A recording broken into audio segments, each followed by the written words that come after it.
उत्पत्ति ग्रंथ अध्याय 39। पोटीफर के यहाँ यूसुफ का आगमन। यूसुफ मिस्र देश ले जाया गया था। फिरौन ने एक पदाधिकारी अंगरक्षकों के अध्यक्ष पोटीफर नामक मिस्र निवासी ने उसे उन इजरायलियों से मोल ले लिया था जो उसे वहां लाए थे। प्रभु यूसुफ का साथ देता था, इसलिए उसके सब काम सफल थे। वह अपने मिस्री स्वामी के घर में काम कर रहा था।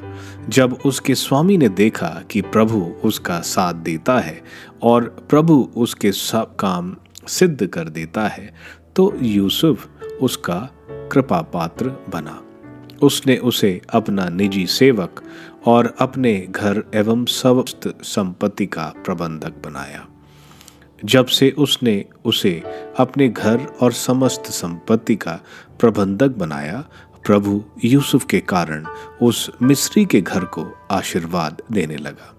क्या घर, क्या खेत, उसकी सारी संपत्ति पर प्रभु का आशीर्वाद था।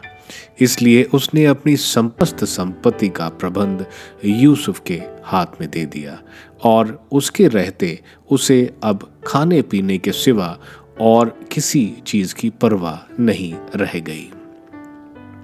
यूसुफ पर मालकिन की कुट दृष्टि।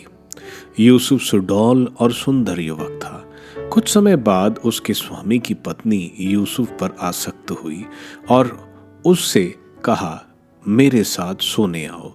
परंतु उसने इनकार करते हुए अपने स्वामी की पत्नी से कहा, देखिए, मेरे रहते मेरे स्वामी को अपनी घर गृहस्थी की कुछ भी चिंता नहीं रहती, क्योंकि उन्होंने अपनी समस्त संपत्ति का प्रबंध मेरे हाथ में दे दिया है।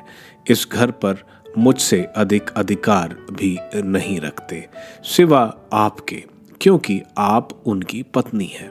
उन्होंने अपने लिए कुछ भी नहीं रखा है। फिर मैं इतनी बड़ी दुष्टता और ईश्वर के विरुद्ध पाप कर्म कैसे कर सकता हूँ? वह प्रतिदिन यूसुफ को प्रलोभन देती रहती, परंतु उसने उसकी एक न सुनी। वह उसके पास नहीं गया और उसके साथ संसर्ग नहीं हुआ। एक दिन ऐसा हुआ कि वह किसी काम से घर के भीतर आया।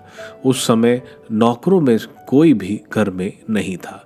तब उसने यह कहते हुए उसका वस्त्र पकड़ लिया, अब मेरे साथ सो। परंतु यूसुफ ने अपना वस्त्र उसके हाथ से ही छोड़ दिया और घर से बाहर भाग आया। जब स्त्री ने देखा कि वह उसके हाथों में ही अपना वस्त्र छोड़ के घर से बाहर भागा, तब उसने घर के सेवकों को बुलाकर उनसे कहा, देखो, वह इब्रानी हमारा अपमान करने यहाँ लाया गया है। वह मेरे साथ सोने के लिए मेरे पास अंदर गया। इस पर मैं जोरों से चिल्ला उठी।